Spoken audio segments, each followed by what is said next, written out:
This is Marketing Minute with Eric Rhodes, author of the #1 Amazon bestseller, Make More Money Selling Your Art, Proven Techniques to Turn Your Passion into Profit. Okay, well, the Art Marketing Minute is all about answering your questions. You can shoot a video and upload it and send it to us, or you can go to artmarketing.com/questions and you can automatically shoot a video there and send your video questions in, or email to me, eric@artmarketing.com, and we try to answer questions for you. Our first question is from Joanna. So it says, how would you go about negotiating a weekend show with a neighborhood association or apartment complex? I live in a complex in a high-end neighborhood with lots of well-to-do folks, and I'm thinking of working with the apartment management to get a show in the lobby for a weekend. I'm trying to envision a successful negotiation with a win-win for them and me. I don't know how to script the conversation, what questions to ask, what I should expect for rejections, etc., and how to confidently go in and ask for a great deal. Well, Joanna, that is a terrific question, and I've got a lot of different answers. You may not like some of them.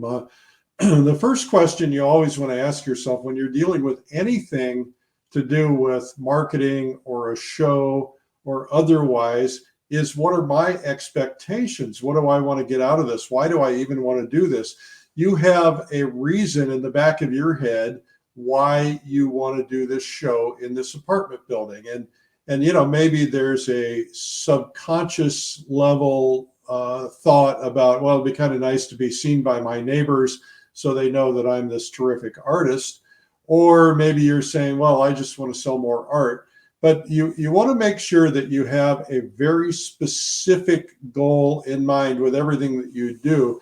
I try, for instance, if I'm going to do anything, I ask myself, what if I could only accomplish one thing, what is the one thing that I want to accomplish? So, for instance, if I'm interviewed on somebody else's podcast, then I'm going to try to promote one particular thing. I might talk about a lot of things, but let's say I want to get their email addresses or something, then that's the one thing.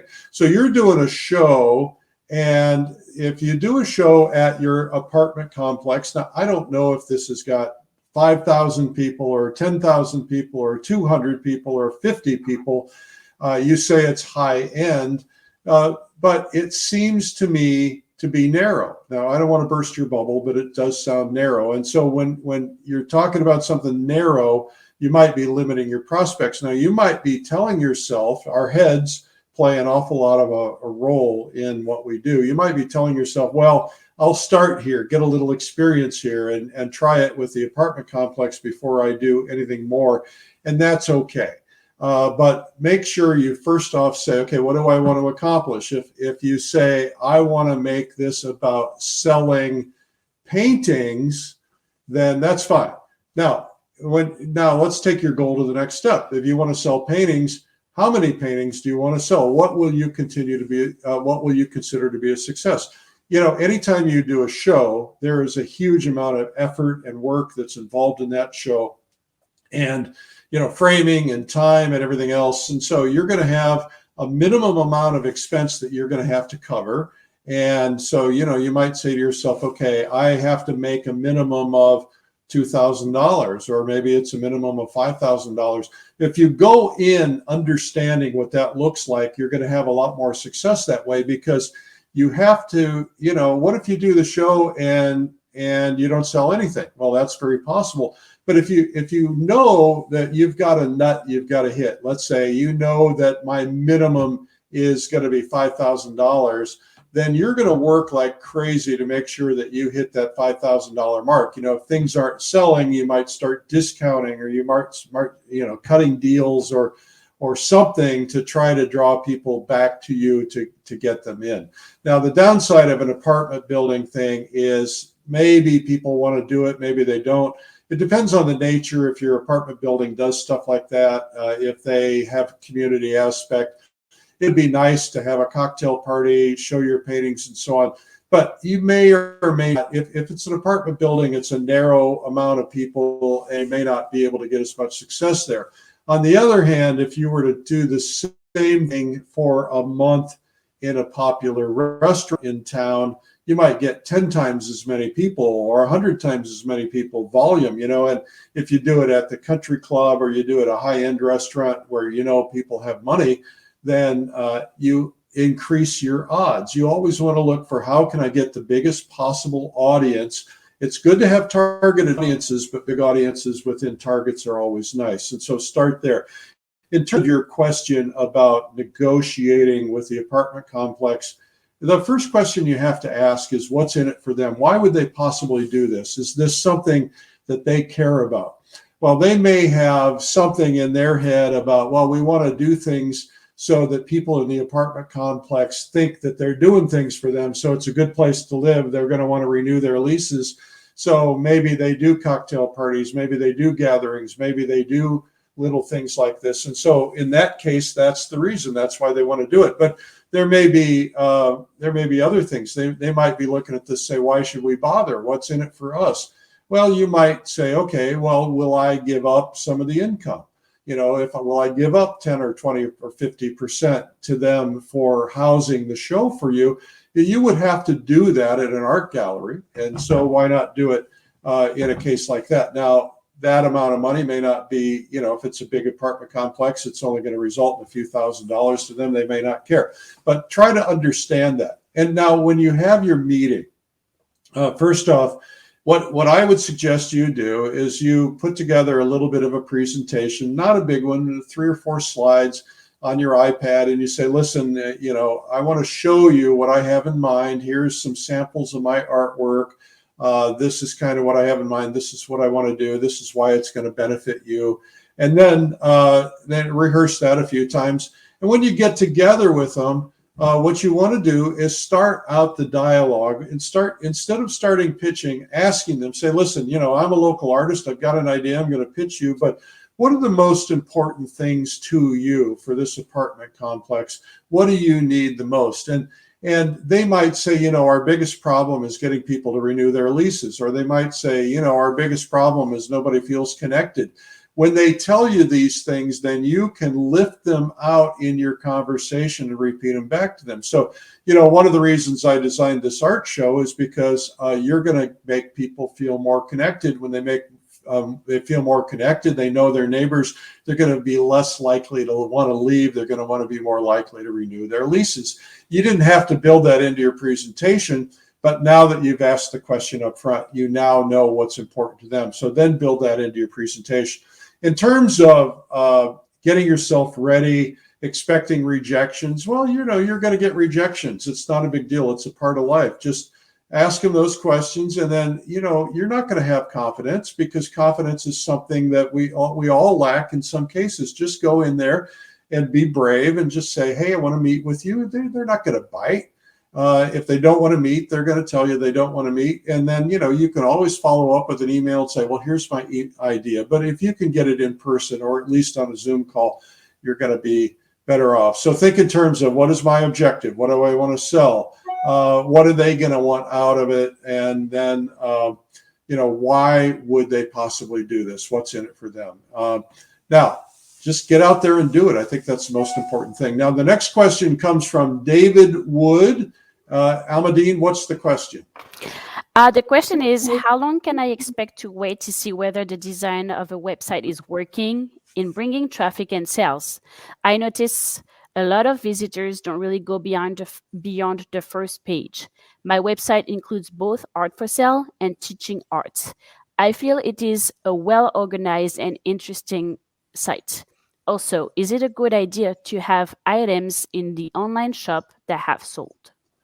Okay, well, that's a really terrific question. Thank you for that, David Wood. So the one thing I want you guys to get out of your head is that a website is going to make you rich. I've had people contact me and say, I'm going to build a website, and I'm going to do all these great things with a website, and I'm going to get all this traffic, and I'm going to sell all these paintings. It's not the case. Now, you need a website. I'm not suggesting you don't. You don't have to have a website these days. You can, because of Facebook and Instagram and so on, they're also important for you. But you should have a website if you're a professional artist and you're selling your work. But hear me out. The thing that is going to drive your website success or your success with a website is not the website itself yet. What's going to drive success is how you drive people there. And imagine, and now a lot of people won't understand this reference because it's an old person's reference, I suppose. But, back when there were phone booths in the city of New York, phone booths were actually on the corners, right? They had attached to it a phone book, which was about 5 or 6 inches thick. It was a big book, and every page had 2,000 names on it. And you would flip through and, look under Rhodes and then find Eric Rhodes. And then it would have my address and my phone number. And then you'd call the phone number. Well, having a website, there are probably billions of websites today. And having a website is kind of like getting your name in the phone book, and nobody cares. It doesn't matter. It only matters if they're trying to find you. And the only reason they're trying to find you is if you give them reason to try to find you. So your design of your website matters, and I will touch on that in a minute. But first off, think in terms of, if I have a website, what am I going to do to get people there? How do I do that? Well, a lot of that is going to be through your advertising, through your direct mail, through your newsletter, through your promotions, through your social media, things like that. So you've got to have a strategy to drive people there. Now, websites are all over the map. I went to an artist's website the other day, and it looked like he hadn't touched it for 30 years. It still said click to enter, which was kind of what they did in the early stages of the websites. You want to make sure you're paying attention. I go to artist sites all the time because I'm looking for artists for the magazines, and I visit artist sites and they haven't updated their website in 3 years. They don't have their current paintings on it. The website's clunky. It doesn't work right. You've got to make sure all those things happen. You also have a single focus. Now, you talked about wanting to sell art, but also wanting to sell workshops. 80% of your 80% of your website needs to be focused on the thing that is most important to you. So if it's selling art, then 80% of your time and focus needs to be about that. You can have a little slide at the bottom that says, workshops also available, but you're talking about selling art. I have had so many conversations with my advertisers over the year. One called me, said, I know I'm getting website visitors after I started advertising because I'm tracking the numbers, but nobody's buying anything. And I said, what are you trying to sell? And she said, well, I'm trying to sell commissioned portraiture. So I went to the website and I looked at it, and I couldn't find anything about commissioned portraiture. And then knowing I'm looking for it, I dig around. I finally, after 10 minutes, I find it. And it's buried. It's hard to find. And I said, you're advertising commissioned portraiture. The first thing they should see on your website is commissioned portraiture. And if you want them to see, if you're advertising landscape, you want that landscape, not just a landscape. The one that's advertised needs to show up for that month or 2 months on the front of your web page. Even if it's sold, you can say, this painting is sold, but you click here to see 3 others that are similar to it. You want to focus on what matters most, okay? So I think websites are really important, and they're a great way to get names, and we all need names. Websites are a great way to say, I'm offering up a free ebook of the 100 best paintings I've ever done. Or if you're promoting workshops, I'm offering up, 10 really great painting tips from me, the artist. And just click here to get this ebook. You're getting their email address. Then you can add them with their permission. You can add them to your newsletter list. Now you have a way to reach out to them, to talk to them, to communicate with them, so you're not waiting for them to come to your website. Websites need to be there. You need to drive people there. There are organizations that make websites that you can buy from anywhere, or there are organizations that make websites that are specifically for artists. And those are also good. And they have some programs they can use to drive people to websites, so they can help you a lot. But you want to make sure that you are focusing on, what is my purpose? Everything you always ask is, what is my purpose? What's my primary focus? And how do I make sure that that focus is front and center in front of everybody? And then how am I going to drive people there? Now, you ask another question, and that is about your online shop. Should you show things that are sold? I think so. And I think there's a psychology of it. If you see red dots and it says sold, it says it's called social proof. It's what other people are doing. They're buying from you. It shows other people are buying from you. So, if you have a few red dots on there, that says, oh, they're selling. I better pay attention and maybe find something I want before it's sold. So I think it's a good idea. Now, if most of them are red dots and they're getting in the way of putting the work up front, put a few red dots on the page and then move them to the back, and so that every page has a few red dots, but go ahead and show those sold items. The other thing, by the way, is it's okay to show your prices. A lot of people say call for prices. Well, that's, I think, is the biggest mistake in the world, because those of us in this day and age, we don't, we're on a website at 3 o'clock in the morning when we can't sleep, and we might be in the mood to buy something. I buy stuff at 3 o'clock in the morning all the time. If I don't know the price and I can't click on it to buy, I'm not going to pick up the phone and call. I mean, there are people who will, but I'm not one of them. So I think you should focus on that. Anyway, I hope this has been helpful. That's the Marketing Minute. I want to encourage you to submit your questions at artmarketing.com/questions. All right. This has been the Marketing Minute with Eric Rhodes. You can learn more at artmarketing.com.